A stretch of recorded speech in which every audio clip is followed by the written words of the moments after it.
mga ka-farmers, magandang araw, panibagong trip na naman ng iyong masusubaybayan.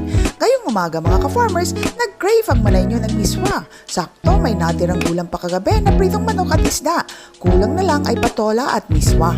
Bingo mga ka-farmers, meron tayong nakitang nagtatagong dalawang patola.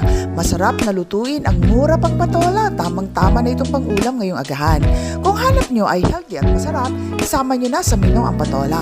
Kaya tara, lutuin na natin sa bawang, sibuyas, luya, sili at ihalo natin ang tirang prito at manok. Alam niyo ba na bukod sa pagiging masarap na sahog sa miswa, ang patola ay loaded din sa nutrients?